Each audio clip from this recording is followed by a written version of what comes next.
So I chose to do the race solidarity and dissent in Trayvon Martin case, a critical analyst.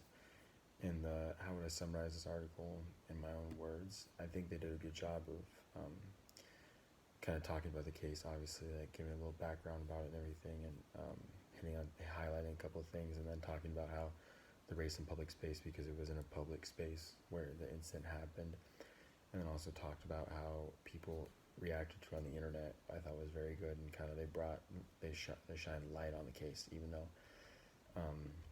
it's not a good case to shine light on. They shine light on what was going on, and then the performing the white privilege part was, they shine light on that too, to kind of show how people were reacting to it and how messed up it was, and how white privilege is, how these people use their white privilege in the wrong, not even the right way. There's really no right way, good way to use it, but the way that these white people in these pictures that they were doing, it was just messed up what they were doing. So I think they touched on some good parts. The main headlines they used were good, and then kind of talking about also how George Zimmer was like defended in some ways, which he shouldn't have been at all. But those are the good points they touched on, and kind of brought light to the case and everything.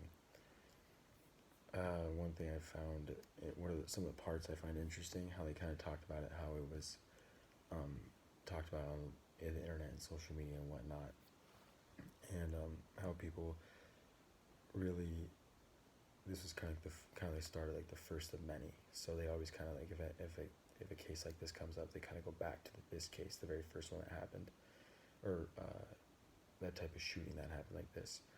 So they kind of reflect back to it, and they can use it along with other things too. So that was I like how they used that also.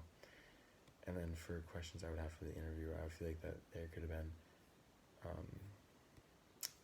they could have maybe like also put solutions down for this, and not just like the problems they have that goes along with it. There could have been more solutions to it, and they could have used, they could have talked more about the solutions on like what could be done different or better in whenever this happens again, because it's most likely, that's the sad thing, it's most likely going to happen again. So and then kind of how people react to it afterwards. I feel like they should put more solutions to it than just talk about it itself, and we need to try to do stuff to prevent it, and not keep it from happening again, basically.